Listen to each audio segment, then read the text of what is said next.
सुनाओ। मेरे सतगुरु महाराज की जय। बोलो बांके बिहारी लाल की जय। करना है तुझको ज्ञान जो, करना है तुझको ज्ञान जो, जग के व्यवहार का। गीता का अमृत पी ले जो कि श्याम मुरार का। करना है तुझको ज्ञान जो, जग के व्यवहार का। गीता का अमृत पी ले जो कि श्याम मुरार का। गोपाल ने निज गीता में सब भेद बताया है, सब भेद बताया है। हर छंद से वो खोल के अर्जुन को पढ़ाया है, अर्जुन को पढ़ाया है। उसको विचार ले तू, उसको विचार ले तू, मार्ग निस्तार का। गीता का अमृत पी ले जो कि श्याम मुरार का। करना है तुझको ज्ञान जो, जग के व्यवहार का। गीता का अमृत पी ले जो कि श्याम मुरार का। गीता का अमृत पी ले जो कि श्याम मुरार का।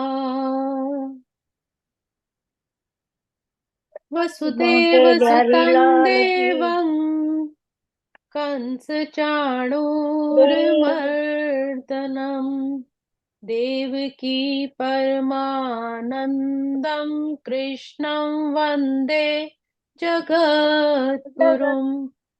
कृष्णं वन्दे जगद्गुरुम्। हे वासुदेव के पुत्र, देवता स्वरूप कंस और चाणूर जैसे राक्षसों का वध करने वाले, देवकी के प्रिय प्रेम के कारण, हे परम प्रिय कृष्ण, आप सकल जगत के गुरु हैं। आपके चरणों में कोटि कोटि प्रणाम। कृष्णम वंदे जगत गुरु, इस जगत के, इस संसार के सबसे बड़े श्रेष्ठ गुरु हैं। आपको कोटि कोटि प्रणाम, कोटि कोटि प्रणाम। ओम श्री परमात्मने नमः। श्रीमद् भगवत गीता अथ पंचमोऽध्यायः। हाँ जी, प्रभु की प्यारी साथ संगत जी, हम गीता जी के 5वें अध्याय का श्रवण कर रहे थे, जिसमें हमने श्लोक क्रमांक 18 तक श्रवण किए। अब 19वें श्लोक की ओर बढ़ेंगे। थोड़ा सा सारांश। 18वें श्लोक में भगवान अपने मुखारविंद से कह रहे हैं कि जो विनम्र साधु पुरुष होते हैं, वो अपने वास्तविक ज्ञान के कारण एक विद्वान, विनीत ब्राह्मण, गाय, हाथी, कुत्ता तथा चांडाल, इन सबको एक समान दृष्टि से ही देखते हैं। उनमें कोई भी योनि या जाति का भेद नहीं पाते। उनकी दृष्टि में, हमारी दृष्टि में ब्राह्मण और चांडाल भिन्न भिन्न हो सकते हैं, उनकी योनियां भिन्न भिन्न हो सकती हैं, किंतु विद्वान योगी की दृष्टि में ये शरीरगत भेद अर्थहीन होते हैं, क्योंकि उनका कारण तो परमेश्वर से उनका संबंध है, और परमेश्वर परमात्मा रूप में हर एक के हृदय में स्थित है। किंतु मनुष्य अपनी अज्ञानता और अहंकार के कारण हर एक में भेद ही करता है। किंतु जब किसी श्रेष्ठ गुरु के कारण उसको आत्मा और परमात्मा के लक्षण पता चल जाते हैं कि हमारा इस जीवात्मा का परमात्मा के साथ क्या संबंध है, तो उसके भीतर भी वही परमात्मा के लिए प्रेम भाव उत्पन्न हो जाता है, और परमात्मा भी बिना किसी भेदभाव के सभी शरीरों में विद्यमान रहते हैं, किंतु आत्मा केवल एक शरीर के भीतर ही रहती है। अब आगे श्लोक क्रमांक 19। इह तर्जितः सर्गो येषां साम्ये स्थितं मनः, निर्दोषं हि समं ब्रह्म, तस्मात् ब्रह्मणि ते स्थितः।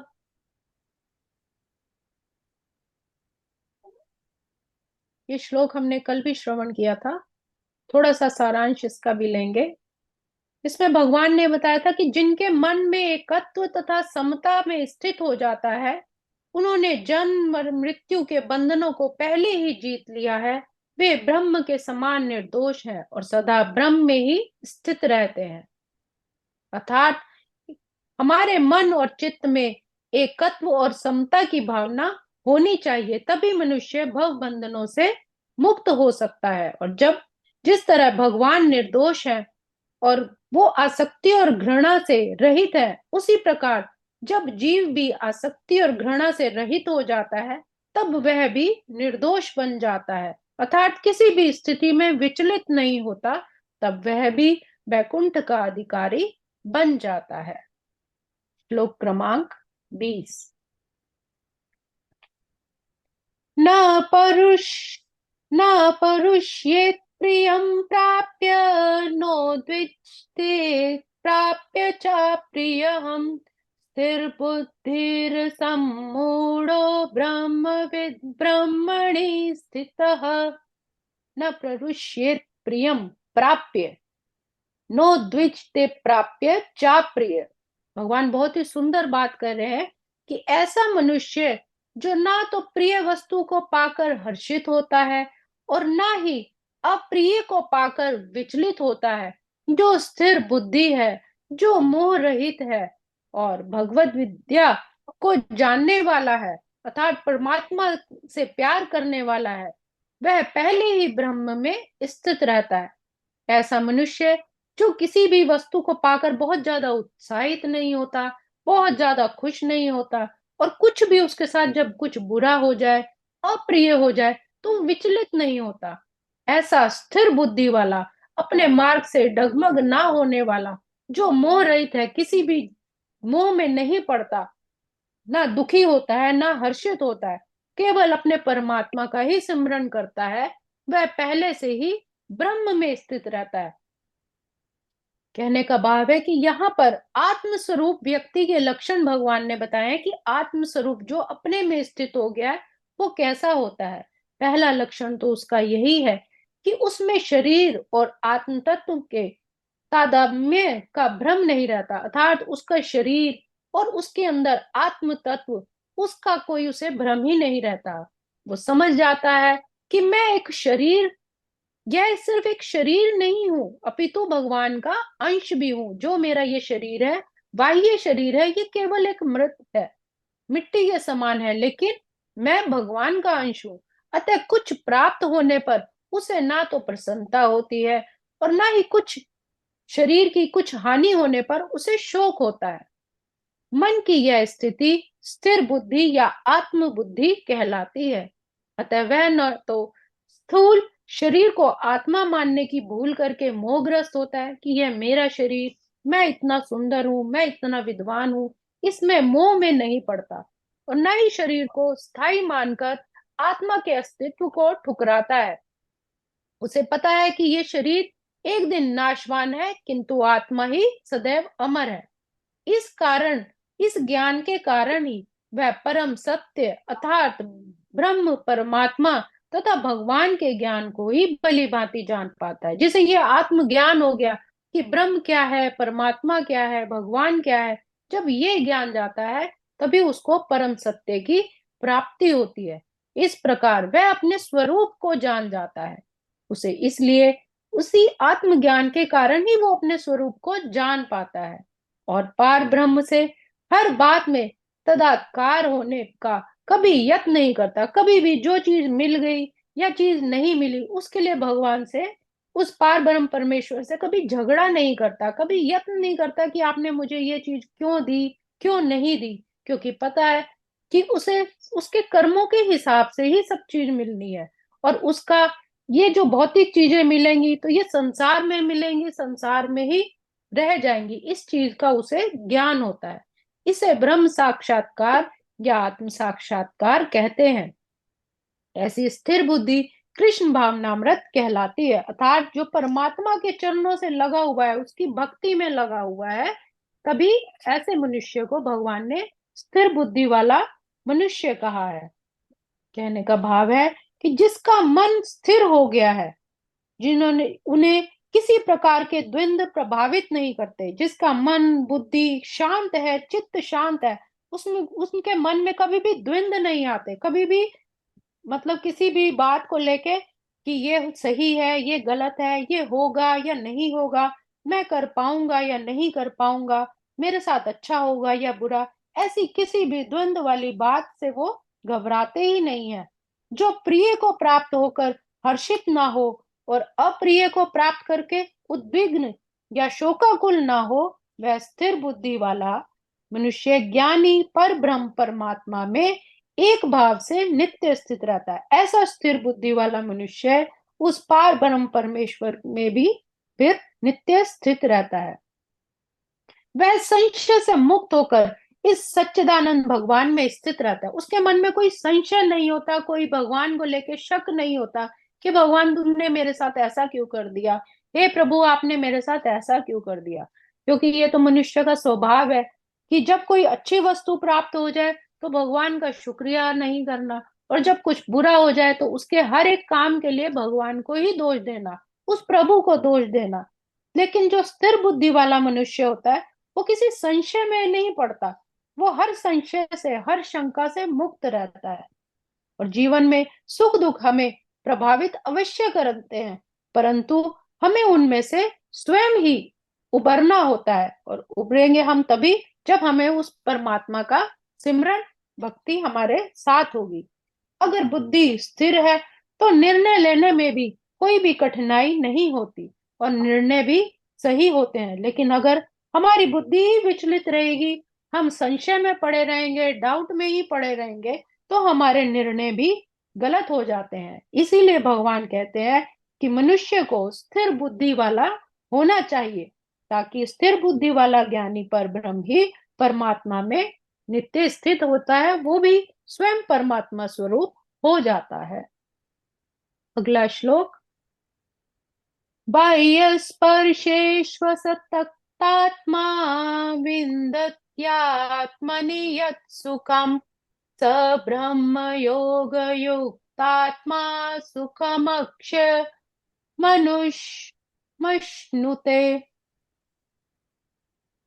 21वें श्लोक में भगवान कह रहे हैं कि ऐसा मुक्त पुरुष भौतिक इंद्रिय सुख की ओर आकृष्ट ही नहीं होता, अपितु सदैव समाधि में रहकर अपने अंतर में आनंद का अनुभव करता है। इस प्रकार स्वस्वरूप व्यक्ति पर ब्रह्म में एकाग्र चित्र होने के कारण असीम सुख भोगता है। मतलब उसे बाहर के फिर सुख, ये जितने भी भौतिक सुख हैं, ये सब उसको फिर विचलित नहीं करते, अपनी ओर आकर्षित नहीं करते। क्यों नहीं कर पाते? क्योंकि उसका मन चित्त सदैव उस परमात्मा की भक्ति में लगा रहता है।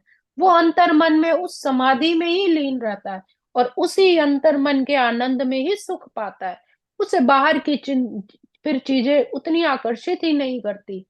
इस प्रकार वो स्वस्वरूप व्यक्ति उस पार ब्रह्म में अपना मन चित्त लगाकर असीम सुख को भोगता है। जब से मैं कृष्ण की दिव्य प्रेमा भक्ति में लगकर उनमें नित्य नवीन आनंद का अनुभव करने लगा हूं, तब से जब भी काम सुख के बारे में सोचता हूं तो इस विचार पर ही थूकता हूं और मेरे होठ अरुचि में सिमट जाते हैं। ये किसने ये बात कही है? ये कृष्णामृत, कृष्ण भावनामृत के महान भक्त श्री यमुनाचार्य ने अपने शब्दों में बताया है। उन्होंने कहा है कि जब से मैं कृष्ण की दिव्य भक्ति में लगा हूं, जब से उस परमात्मा के चरणों से जुड़ा हूं, तब मैं काम सुख के बारे में सोचता ही नहीं। मेरे मन में कोई ऐसे सुख भोग वाले विचार ही नहीं आते। और जब मुझे लगता है कि मैं ऐसी बातों के बारे में सोचता हूँ तो मुझे अपनी सोच पर ही घृणा आती है। मैं थूकता हूँ ऐसे विचारों पर कि मैं कैसी कैसी बातें सोचता था। ब्रह्म योगी अथवा परमात्मा की भक्ति में लगा हुआ व्यक्ति की प्रेमा भक्ति में इतना अधिक लीन रहता है कि वो इंद्रिय सुख से उसको तनिक भी रुचि ही नहीं रह जाती। धीरे धीरे धीरे धीरे उसकी प्रेमा भक्ति ऐसी बढ़ती है, इतनी प्रगाढ़ हो जाती है परमात्मा से कि उसको फिर इंद्रिय सुख की चिंता ही नहीं रहती। कृष्ण भावनामृत में लीन व्यक्ति काम सुख के बिना ही उत्साह पूर्वक अपना कार्य करता रहता है। जो परमात्मा का भजन सिमरन करता रहता है, उसकी इच्छाएं परमात्मा भी अपने आप पूर्ण करते रहते हैं, और वो उत्साह पूर्वक अपना कार्य करता रहता है, क्योंकि उसका मन चित्त अगर परमात्मा में स्थित हो गया तो परमात्मा भी फिर उसका पूरा ध्यान रखते हैं। यही आत्म साक्षात्कार की कसौटी है कि अपना सब कुछ, अपना मन चित्त उस परमात्मा को सौंप दो। आत्म साक्षात्कार का काम सुख कभी साथ साथ नहीं चलते। आप प्रेमा भक्ति भी कर रहे हैं और उधर सुख भोग और इंद्रिय सुख के लिए भी काम कर रहे हैं, तो भगवान कहते हैं ये दो मार्ग उचित नहीं, ये साथ साथ कभी नहीं चल सकते। उस परमात्मा की भक्ति में लगा हुआ व्यक्ति जीवन मुक्त होने के कारण किसी प्रकार के इंद्रिय सुख के द्वारा आकर्षित ही नहीं होता। अगर सच्चे मन से कोई परमात्मा में लीन हो रखा है तो उसके कभी भी इंद्रिय सुख की तरफ उसका ध्यान ही नहीं जाएगा। हमारी पांच इंद्रियां हमें जीवन से बांधती है। अगर हम, हमारी आंखें कान मुख जो इंद्रियां हैं, हमारे मन से जब जुड़ जाती हैं तो वही सांसारिक इच्छाओं की कामनाओं की पूर्ति करने में हमें बांधे रखती है। और जिस साधक की सांसारिक विषयों की आसक्ति ही मिट गई, सिर्फ अपना धर्म निभाता है, उसे सात्विक सुख प्राप्त होता है। तदंतर परमात्मा के ध्यान रूप योग में अभिन्न भाव से स्थित पुरुष अक्षय आनंद का अनुभव करता है। अक्षय आनंद अर्थात कभी भी जिसका नष्ट ही ना हो, किसी का क्षय ही ना हो, ऐसा सुख, ऐसा अनुभव। क्योंकि सांसारिक वस्तुओं से जो सुख मिलता है वो क्षणिक होता है, संसार में ही मिला, संसार में ही खत्म हो गया। लेकिन जब परमात्मा से प्रेम के सुख का आनंद होता है, वो अक्षय होता है, कभी भी खत्म नहीं होता। हमारा सुख खंडित सुख है, किसी भी क्षण खंडित हो जाएगा या बहुत थोड़े समय के लिए होगा। कोई भी वस्तु संसार की होगी, पैसा धन ऐश्वर्य परिवार का सुख या किसी भी तरह का और अपने ज्ञान का घमंड या अपने सौंदर्य का, तो ये क्षणिक है, कभी ना कभी ये खंडित अवश्य ही होंगे। विषयों के अनुसार वह अनुकूलता या प्रतिकूलता में परिवर्तित होता रहता है, ऐसा हमारा खंडित सुख है। जैसे कि यहाँ पर गौतम बुद्ध के जीवन का एक प्रसंग बताया गया है कि एक दिन वह साधना में बहुत लीन बैठे थे और एक कोई व्यक्ति आया और उनसे अपने प्रश्नों का हल मांगने लगा। किंतु गौतम बुद्ध तो अपनी समाधि में इतने लीन थे कि उनका ध्यान ही नहीं गया, और क्रोध में आकर उस व्यक्ति ने उन पर थूकने और वह क्षमा न मांगने पर वो मतलब उन्होंने उन पर थूका और फिर उनसे बाद में क्षमा भी नहीं मांगी। किंतु इतना होने पर भी गौतम बुद्ध बिल्कुल भी विचलित नहीं हुए, क्योंकि वो अपने अंतर मन ध्यान में ही लीन थे। जो, तो कहने का भाव ये है कि जिसकी परमात्मा के साथ एक लय एक तार जुड़ जाती है, जो अपने अंतर मन को उस ब्रह्म में स्थित कर देता है, फिर उसके बाहर की चीजों का कुछ भी प्रभाव नहीं पड़ता। तो हमें सृष्टि के प्रभाव से अपने आप को मुक्त करना है, बाहर की चीजें हमें प्रभावित ना करें, ऐसा हमें अपने मन बुद्धि से उस परमात्मा के साथ एकाकार होना है। जब हम अपने आप को हम परमात्मा को सौंप देते हैं, उसके साथ एकाकार हो जाते हैं, तो हम भी ऐसे भव बंधनों से, ऐसी परिस्थितियों से विचलित नहीं होते, और बाहर की चीजों का फिर हम पर भी प्रभाव नहीं पड़ता, हम भी मुक्त हो जाते हैं। आज के श्लोकों को हम यहीं विराम देंगे। आज हमने श्लोक 19 और 20 और 21 श्रवण किए हैं। ओम श्री कृष्णार्पणमस्तु। हरे नमः, हरे नमः, हरे नमः।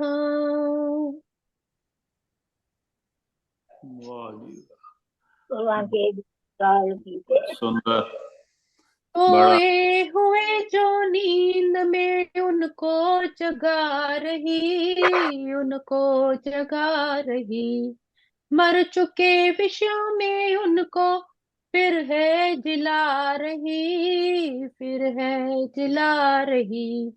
पढ़ाती है ये मंत्र सारे, पढ़ाती है ये मंत्र सारे, विश्व के प्यार का, गीता का अमृत पी ले जो कि श्याम मुरार का। करना है तुझको ज्ञान जो जग के व्यवहार का, गीता का अमृत पी ले जो कि श्याम मुरारी का। भगवान ने की थी दया, गंगा बहाई है, गंगा बहाई है। जो छोड़ी इसमें नैया, वो पार लगाई है, वो पार लगाई है। दिखला दिया जीते मुक्ति, दिखला दिया जीते मुक्ति, वह मंत्र उद्धार का, गीता का अमृत पी ले जो कि श्याम मुरार का। करना है तुझको ज्ञान जो जग के व्यवहार का, गीता का अमृत पी ले जो कि श्याम मुरारी का। गीता का अमृत पी ले जो कि श्याम मुरार का। बोलो बांके बिहारी लाल की जय, मेरे बिल्कुल सतगुरु महाराज की जय। बिल्कुल, ये सही कहा। अभी गीता का अमृत पी ले, सारा जीने का ढंग सिखाती है भी श्रीमद् भगवत गीता। और बहुत बहुत धन्यवाद है कृष्ण भगवान का, अर्जुन जी का, और आपको भी नमस्कार है, आपका धन्यवाद। सारी इतना संगत का बहुत बहुत धन्यवाद। चाहते हो संगीता, गॉड ब्लेस यू।